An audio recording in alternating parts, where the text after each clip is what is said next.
For the first time in a few years, it seems like Call of Duty has stopped peeking at other shooters' homework for inspiration. It's not to say it hasn't been successful when taking on trending modes and mechanics, like when Treyarch's Black Ops 4 ditched the campaign and introduced an amazing Battle Royale mode. This year, though, Infinity Ward pulls from its own history for Call of Duty Modern Warfare, and as a result, it's delivered excellent gunplay to pair with an intense and effective campaign, and a fantastic weapon customization system in multiplayer. Something it didn't learn, though, is that even a great arsenal can't make up for poor map design, especially when there's such a limited selection available at launch. Missteps in multiplayer and Spec Ops are like suppression fire that keep Modern Warfare from taking the high ground of its classic namesake, but everything else suggests that this series is now heading in a promising direction.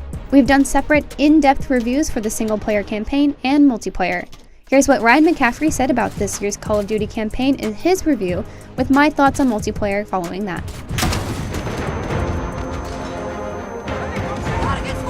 Echo 3-1, Viper 1-1 on approach, ready for test. What's your position? As someone who's played every single Call of Duty campaign and really missed it last year, the new Modern Warfare is exactly the kind of single-player revival I've been looking for. It introduces welcome new kinds of gameplay moments while executing familiar ones exceptionally well.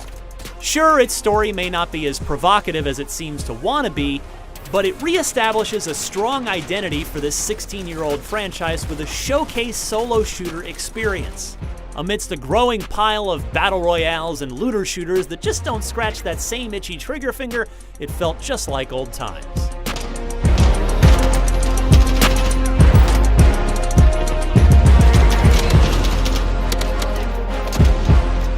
Call of Duty Modern Warfare's scaled-up version of Ground War is a chaotic good time, and realism quiets things down a bit to present a uniquely delightful challenge. The rest of Modern Warfare's multiplayer ranges from great additions like Gunfight and its in-depth weapon customization, to mediocre with modes like Spec Ops.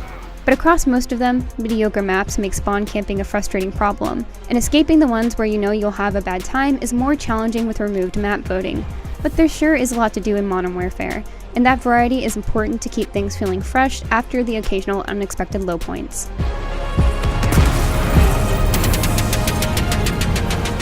Overall, the campaign is Call of Duty Modern Warfare's strength. Its well-designed missions make for excellent weapon testing grounds and feature a slew of interesting mechanics that wouldn't work anywhere else. Some of its best parts come about because of the secretive nature of this war, and that includes some heavy moments that are generally done well. The multiplayer, meanwhile, maintains its smooth gunplay and has great weapon customization to go with it, but those don't matter when having to play on this disappointing batch of launch maps.